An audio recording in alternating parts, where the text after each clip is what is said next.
please subscribe and don't forget to press the bell icon to get notified whenever we upload a new video.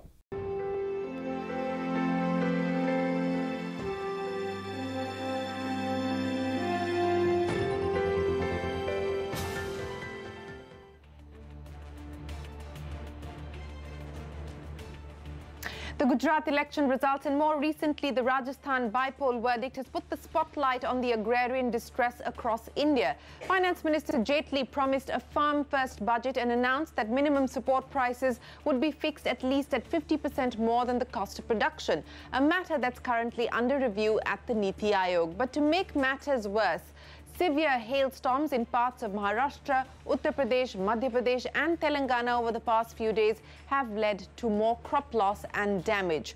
Cultivation of pulses, fruits, wheat, cotton and edible oil have been severely impacted. Maharashtra, in fact, is the worst hit, with as many as 11 districts hit by unseasonal weather. Meanwhile, Prime Minister Narendra Modi has called for a high-level meeting which will be attended by agriculture experts, economists, academicians and policymakers later this week to discuss ways of solving the problems that plague the agriculture sector. The meeting is scheduled on the 18th and 19th of the month and will also discuss methods to try and double farmer income by 2022, as has been promised by the government. So we thought we would get experts together to chart out an action agenda ahead of that meeting called by Prime Minister Narendra Modi. Joining me now to discuss this further, Yogendra Alag, economist and former chairman of the Institute of Rural Management, Anand; Siraj Hussain, former Agriculture Secretary; P. Chengal Reddy, Secretary General of the Consortium of Indian Farmers Association; Avik Saha, leader of Swaraj Abhiyan; CNBC TV18's Manisha Gupta also here with us. Gentlemen, appreciate you joining us here on the show. Mr. Chengal Reddy, if I could start by asking you, sir, help us understand what the unseasonal rain and the hailstorm has meant in terms of crop damage. How much worse is this going to make the agrarian distress? So you must understand, crop loss in particular area of this country is a major issue. It's not. I mean, what we expect governments to understand, what you media has to do is, today, why is that the crisis has become so serious? See, you are talking as if in this 20-30 districts, crop damage will lead to suicides. No, it has nothing to do. Let me tell you, make it very clear. I would straight away go to the issue of Prime Minister holding consultations and trying to resolve the issue. As you rightly observed, the Rajasthan and Gujarat elections has given him a shock. Now here is a situation where in about 8 to 10 months' time, the Prime Minister has to come out with some solutions. Now, through the media, you see, of course, his so-called consultations with the high-level experts, whether the politicians or God knows who they are. But the reality is, the sector's problems are there, political problems are there. The question is whether Mr. Modi will be able to resolve. As far as this hailstorm is, it has been happening, both drought, floods every year, and there was no response for the last, for decades. They were never solved in time, and I don't think they will be able to solve in a day. Mr. Chengal Reddy. Yes, Mr. Chengal Reddy, I'm not trying to take away from the, I'm not taking away from the problems that the agriculture sector is faced with. I'm merely trying to understand what the latest trigger, which is the unseasonal rainfall as well as the hailstorm, is going to mean in terms of the distress that already exists. That's my limited point, and that's not going to be the focus of discussion on the show. But let me go across to Yogendra Alag now. Right. Yogendra Alag, as Mr. Chengal Reddy was pointing out. I'll tell you. You see, the loss is colossal. The loss is colossal, and the farmers expect some immediate relief if government can do. Please, yes. Yes, Yogendra, you can go ahead. Okay. No, just before I move to Yogendra Alag, can you give me a sense of, you say the loss is colossal and you would require immediate intervention from the government. Can you elaborate on that, sir, before we move forward? Let me explain. You see, the crop is something which is over a period of 4 to 5 years, months duration. The farmer makes his investments, he borrows money, and then at the end of the day, when the crop is about to come, he used to make some money. The whole thing is lost because the losses due to this unseasonal rains, especially the hailstorm, is so colossal that he will not be able to realize even 10-15%. So that means the entire investment is lost, his entire labor is lost, his expected income is lost. So he's virtually broken, he's broke. Is broke. Every farmer who is affected is virtually destroyed. I mean, that's the word I can at best use. And my suggestion to government is, can you take this opportunity and come out with a relief in about 15 days time? The answer is very simple. Let me tell you.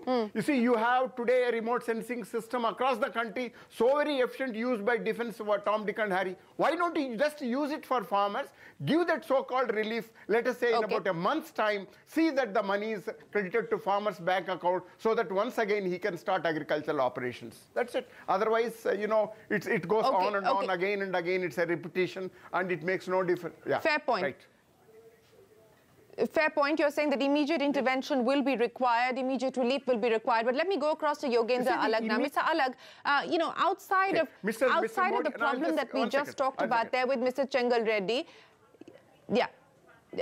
Mr. Chengal Reddy, I'll come back to you, sir. Mr. Alag, you wanted to make a point on the issue that was just touched upon there by Mr. Chengal Reddy. And I also want to talk about now the other pressing matter, because I would imagine at this meeting that the Prime Minister has called on the 18th and 19th, which seems to be an effort to crowdsource best ideas to try and address the agrarian distress, the issue of the MSP, the promise that was made in the budget where we still don't have clarity on how the government proposes to go about it, I would imagine that that would be an issue that will get priority. Your thoughts, Mr. Alag?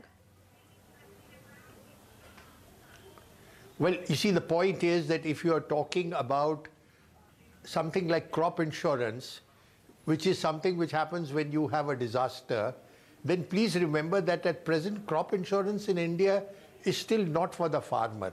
It is basically to guarantee the crop loans which have been given by the banking system. We don't as yet have a proper crop insurance system, because really the risks in Indian agriculture are still quite high. A lot of it is rain-fed agriculture. We don't charge the premia, and the government doesn't really give the kind of subsidy with which insurance companies really get into this in a very big way. Now, basically what has been happening is that for some reason during the last year and a half, rainfall has been truant. Average rainfall is okay, but you know, a delayed rainfall, for example, last year means that you don't grow your ideal crop. You don't grow, if you're in Madhya Pradesh, you don't grow you know, the durum wheat or something like that, or an oilseed which you prefer. Right. But you are pushed into pulses. Now the government will then say, oh, pulses is what we want. But the poor farmer, he's getting into a second crop. He's not getting the return that he wants. And also there have been very substantial issues in credit to the farmer.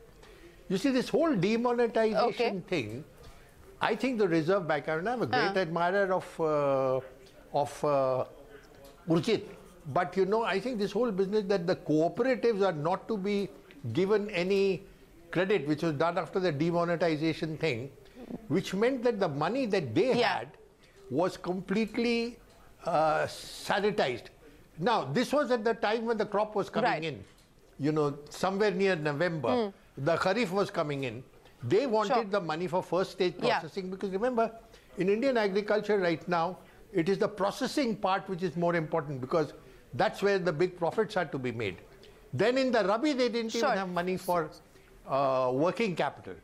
So, you know, to that extent, that is still being carrying on. So, Mr. Alag, so you know, I had really a lot of you're saying that the spillover impact of demonetization, right, so you're saying the spillover impact of demonetization continues to hurt the farmers and the agriculture sector. If I were to ask you, sir, what would be your #1 idea that you would put forward to the Prime Minister when he meets with people on the 18th and 19th to draw out an action agenda? That's what we're hoping to do on this program. What would be the #1 idea that you want the government to focus on today?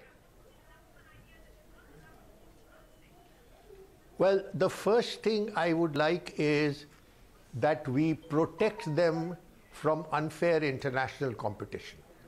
What is happening right now, for example, is that Europe, the United States of America, they all sell, take pulses. When the farmer is growing a pulse, you were talking about Madhya Pradesh, the price is probably 200 rupees a quintal. Now, when he gets in the crop, it becomes 120 rupees a quintal. That is the stage where the large-scale imports have come. You know, even about 3 weeks ago, we were allowing free import of pulses. It's fellows like me who made a stink, wrote articles saying, listen, protect the man. So then they imposed a tariff. So the first thing is to protect yourself from dumping from the European Union, the United States, Canada, Australia, who grow pulses, to dump into India. Remember, they are spending something like 80 to 90% of the cost of production from the state, either a commodity board now, because of the WTO, they don't put it in the budget. So it comes from the commodity boards. Absolutely. Now, how are you protecting your farmer against that? That is my first priority. Dr. Alag. My second priority is that the whole...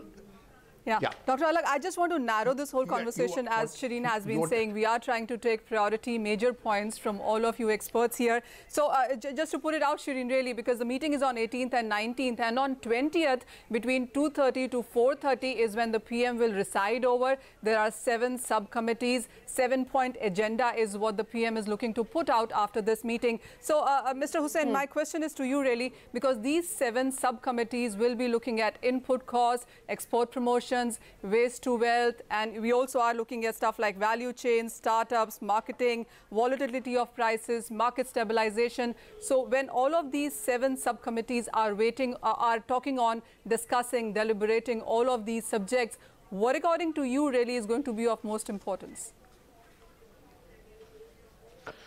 I think the most important agenda before the government will be the operationalization of the MSP, which will be declared by the government for Kharif crops. Now, the finance minister has said that the government will provide 50% profit over A2 plus FL, because the debate on C2 is now over. The finance minister has clearly meant that it is A2 plus FL and 50% return over that. Now, what is going to happen is that the MSP of several Kharif crops are going to rise substantially. For example, the MSP of cotton is going to rise by about 900 rupees. That is about 22%. So what will happen to the cotton crop as a commodity? What will be the position of textile industry in India? And similar situation exists for several other crops. So the major challenge before the government will be to honor the promise made by the finance minister, and then to ensure that farmers actually receive the MSP, which is extremely difficult. You know, physical procurement is almost impossible for all crops, and price deficiency payment, we have seen the problems in Madhya Pradesh. The Telangana model, of course, is before us. So I hope that the Honorable Prime Minister will take a briefing, and then he will decide what is to be done now. Okay, gentlemen, on that note, we want to take a very quick break, but it's important, the point that you raised on the MSP, that it's A2 plus FL and it's not 50% over C2, which was the expectation when that budget promise was made. How effective is this going to be, and what are the other ideas that the government must focus on at the meeting the Prime Minister hosts on the 18th and 19th? That when we return on What's Ailing Rural India.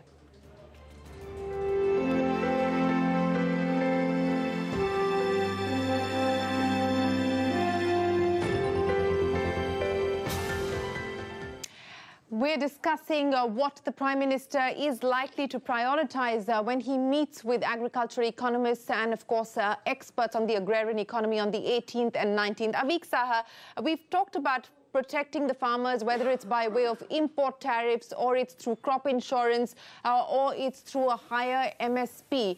Now, what is it that you would like to put on the table in terms of immediate intervention from the government?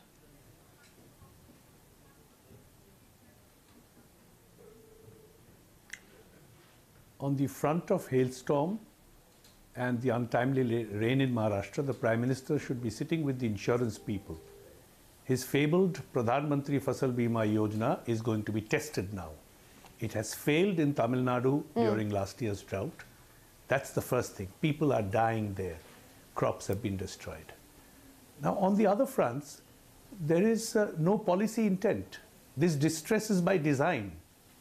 And if you look at the actions that preceded the Prime Minister's meeting, the Finance Minister said that achieving MSP, making sure farmers get it, is a big issue, and that can only happen when there is market intervention. And he said that the Niti Aayog will look into this and see how the farmers can get MSP. And what does he do? If you look at the figures, he reduces the intervention fund from 950 crores to 200 crores. Integrated marketing is very important. What happens? 86 crores is slashed from that fund. So if you're reducing intervention funds, if you're reducing integration of market funds, and you say you are deeply distressed and you want to change things and you're meeting experts and you will come up with solutions, is this believable? The actions don't match the words that are being sprouted all the time. So you're saying that the action doesn't match the intent. But Mr. Saha,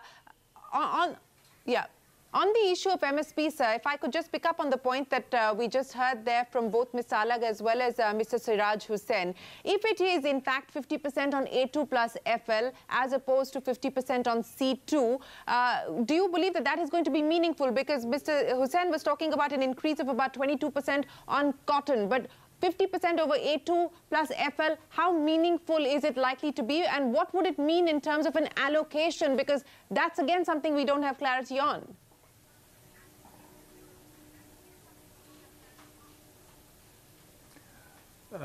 If we keep cotton aside for a moment, since we don't eat it, currently on wheat, on A2 plus FL, the farmer is already getting 112%. Much more, double of 50%. And they are still in deep distress. If A2 plus FL is going to be the cost, then there should be no farmer distress at all. So what Mr. Siraj has to understand is that A2 plus FL is a mind construct cost, not the real cost. If you don't give the real cost, and if you don't give a profit, whatever profit you want to give, but for God's sake, be truthful about the cost. If you're not going to admit the cost, all this discussion about profit over cost is just humbug. Well, yes. It's empty air. Yeah, Mr. Saha, on paddy, on A2 plus FL, really, farmers are getting 38%. Oh, yes. And that's not the only point, because MSP is just one part of it. And the finance minister in his budget speech did say that we will compensate the farmers in MSP or any other mechanism. And I'm assuming that's going to be Bhavantar. But in the global markets, we haven't seen that sustained for too long as well. So, Mr. Hussain, what would you say? Is it going to be MSP? Is it going to be the differential price mechanism? Is it going to be direct transfer to farmers? Which one of these do you think will work the best? And is the PM really going to see clarity on this as well?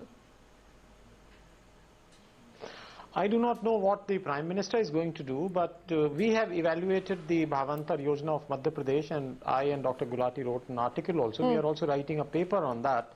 We feel that the intervention of the kind Madhya Pradesh has undertaken is distorted due to various reasons, operations in the market, role of middlemen, etc., etc. And we have seen in Madhya Pradesh that it led to fall in prices in Madhya Pradesh, particularly of urad, as compared to even neighboring states of UP and Maharashtra. So in our view, the best possible course of action would be a direct transfer, which is being considered by Telangana. So we feel that that will cause least distortion of the market, and it will give a choice to farmers. Depending on the rainfall, depending on his conditions, he can go for organic, not chemical, whatever. So in our view, a better option would be direct transfer. Okay, direct transfer is what you're advocating there over the Bhavantar Yojana, which has been implemented by the Madhya Pradesh government. We're out of time, gentlemen, so I want to come to each one of you for closing comments. And Mr. Chengal Reddy, let me start by asking you, in order of priority, what should the focus now be? What is it that you would like as an outcome of this meeting that the Prime Minister has called? The Prime Minister must understand the crises are very serious for political and otherwise. So there are two ways of looking at the problem. This MSP, which was announced by Mr. Jaitley, is not acceptable. We farmers are outright rejecting it, and there is going to be an agitation. Having said that, I am suggesting to the Prime Minister 3-4 methods where he can resolve some of the issues. Firstly, how do you reduce the cost of production? Mr. Prime Minister, I am asking you a very simple thing. Why don't you link Manrega with farming? remove all the taxes on agriculture inputs like fertilizer, seed, pesticide, tractors. The third thing is get involved some private sector so that you see you can operationalize some of these remedial measures like you see this risk mitigation which we were now asking. See, look at that. You have opened bank accounts. There is a crop insurance, and here is a evaluation system through remote sensing. Why don't you operationalize it through, not necessarily government, but then through mechanism, and then announce within a 15 days time APMC reforms. See, here is a simple thing. The Prime Minister, if he wants, there are a lot of administrative decisions Mr. Prime Minister can take and resolve. The second, of course, is the long-term policies, which I believe, I don't know, the whole problem here comes. There seems to be some real problem with Mr. Modi. Agriculture is not a culture. Mr. Modi, you must understand, agriculture is an enterprise.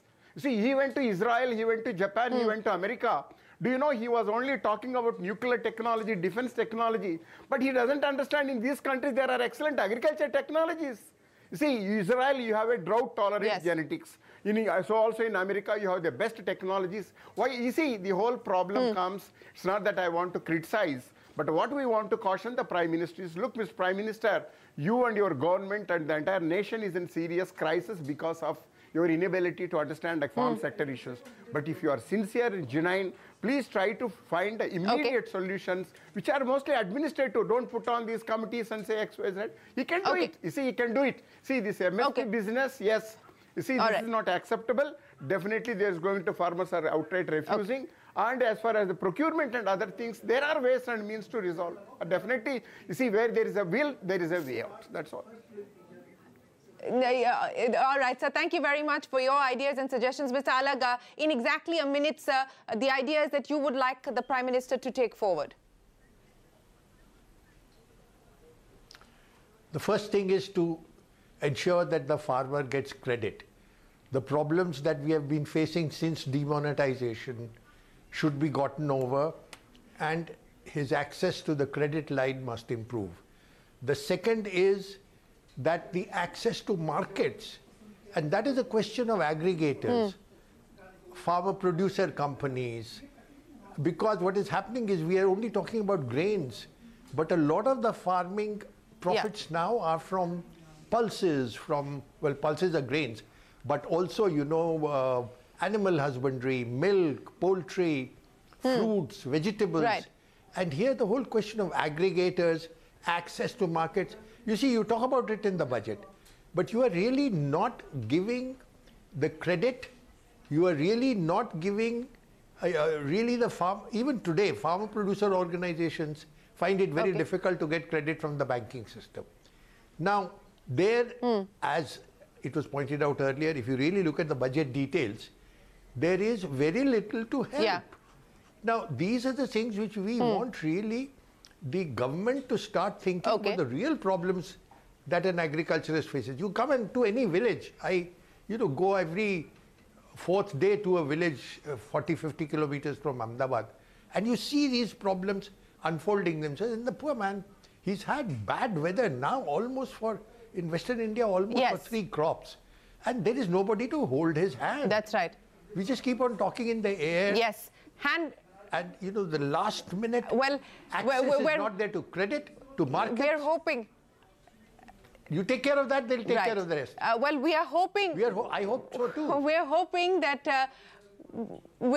that we are at least taking forward a constructive dialogue and putting forward ideas on the table. A lot of this is stuff that the government already is acutely aware of. The question now is of follow-through action and implementation. Gentlemen, appreciate you joining us here on CNBC TV18. We will check in with you post that meeting that the Prime Minister has on the decisions that the government does